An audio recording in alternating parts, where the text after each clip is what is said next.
राधा और श्री कृष्ण का प्रेम अमर है। राधा ने श्री कृष्ण से और श्री कृष्ण ने राधा से निस्वार्थ और आत्मिक प्रेम किया था। इसी प्रेम का कारण आज श्री कृष्ण के नाम के आगे राधा लगता है। हमेशा राधे कृष्ण से जाने जाते हैं। कोई रुक्मणी कृष्ण क्यों नहीं कहता, जबकि रुक्मणी भी तो श्री कृष्ण से उतना ही प्रेम करती थी। पौराणिक कथाओं के अनुसार राधा श्री कृष्ण से 5 वर्ष बड़ी थी। राधा ने श्री कृष्ण को पहली बार जब देखा था, जब उनकी माँ ने उन्हें ओखल से बांध दिया था। उन्हें देखकर राधा बेसुध सी हो गई थी और उनके प्रेम में पड़ गई थी। उन्हें लगा था कि किसी पूर्व जन्म का रिश्ता है। कुछ लोग कहते हैं कि वह पहली बार गोकुल अपने पिता वृषभानु जी के साथ आई थी, तब श्री कृष्ण को पहली बार देखा था। और कुछ विद्वानों के अनुसार संकेत तीर्थ पर पहली बार दोनों की मुलाकात हुई थी। जो भी हो, लेकिन जब राधा ने कृष्ण को देखा तो वह उनके प्रेम में पागल जैसी हो गई थी और कृष्ण भी उन्हें देखकर बावरे हो गए थे। दोनों में प्रेम हो गया था।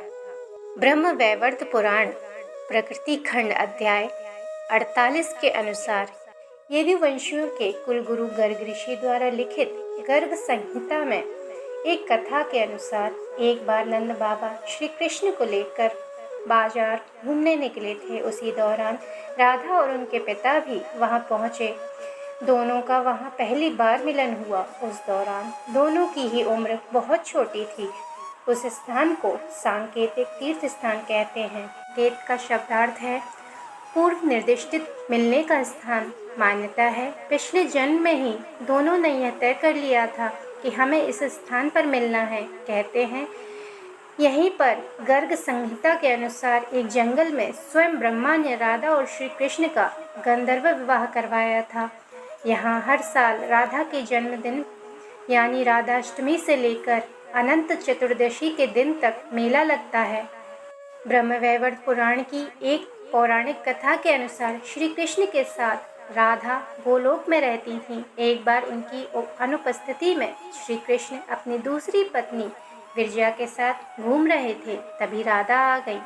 वे विरजा पर नाराज होकर वहां से चली गई।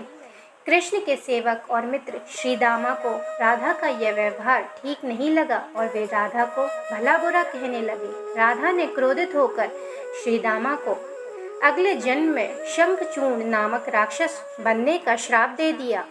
इस पर श्रीदामा ने भी उनको पृथ्वीलोक पर मनुष्य रूप में जन्म लेकर 100 वर्ष तक कृष्ण विछोह का श्राप दे दिया। राधा को जब श्राप मिला था तब श्री कृष्ण ने उनसे कहा था कि तुम्हारा मनुष्य रूप में जन्म तो होगा, लेकिन तुम सदैव मेरे पास रहोगी। यही कारण था कि राधा और श्री कृष्ण का बचपन में विछोह हो गया था।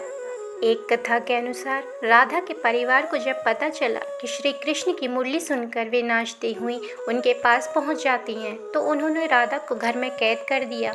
तब श्री कृष्ण ने अपने साथियों सहित एक दिन उन्हें रात में कैद से मुक्त कराकर उद्धव और बलराम सहित अन्य सखियों के साथ रात भर नृत्य किया था। यह रात पूर्णिमा की थी जब महारास हुआ था।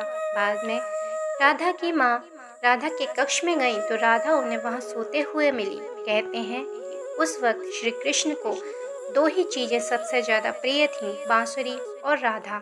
कृष्ण की बांसुरी की धुन सुनकर राधा के जैसे प्राण ही निकल जाते थे। कई जन्मों की स्मृतियों को कुरेदने का प्रयास होता था और वह श्री कृष्ण की तरफ खींची चली आती थी। भगवान श्री कृष्ण के पास एक मुरली थी जिसे उन्होंने राधा को छोड़कर मथुरा जाने से पहले दे दी थी। राधा ने इस मुरली को बहुत ही संभाल कर रखा था और जब भी उन्हें श्री कृष्ण की याद आती तो वह यह मुरली बजा लेती थी। श्री कृष्ण उसकी याद में मोर पंख लगाते थे और वैजयंती माला पहनते थे। श्री कृष्ण को मोर का पंख तब मिला था जब वे राधा के उपमद में उनके साथ नृत्य कर रहे थे। मोर का पंख नीचे गिर गया था तो उन्होंने उसे उठाकर अपने सिर पर धारण कर लिया था। राधा ने नृत्य करने से पहले श्री कृष्ण को वैजयंती माला पहनाई थी। जब कृष्ण वृंदावन छोड़कर मथुरा चले गए तब राधा के लिए उन्हें देखना और उनसे मिलना और दुर्लभ हो गया। कहते हैं राधा और कृष्ण दोनों का पुनर्मिलन कुरुक्षेत्र में बताया जाता है, जहाँ सूर्य ग्रहण के अवसर पर द्वारिका से कृष्ण और वृंदावन से नंद के साथ राधा आई थी। राधा सिर्फ कृष्ण को देखने और उनसे मिलने ही नंद के साथ गई थी। इसके बाद राधा और श्री कृष्ण की अंतिम मुलाकात द्वारिका में हुई थी। सारे कर्तव्यों से मुक्त होने के बाद राधा आखिरी बार अपने प्रियतम कृष्ण से मिलने गईं। जब वे द्वारिका पहुंची तो उन्होंने कृष्ण के महल में उनकी 8 रानियों को देखा। जब कृष्ण ने राधा को देखा तो वे बहुत प्रसन्न हुए। तब राधा ने अनुरोध किया कि कृष्ण उन्हें महल में एक देविका के पद पर नियुक्त कर दें। कहते हैं वहीं पर राधा महल से जुड़े कार्य देखती थीं और मौका मिलते ही वे कृष्ण के दर्शन कर लेती थीं। एक दिन उदास होकर राधा ने महल से दूर जाना तय किया। कहते हैं राधा एक जंगल में गांव में रहने लगी। धीरे धीरे समय बीता और राधा बिल्कुल अकेली और कमज़ोर हो गई। उस वक्त उन्हें भगवान श्री कृष्ण की याद सताने लगी। आखिरी समय में भगवान श्री कृष्ण उनके सामने आ गए।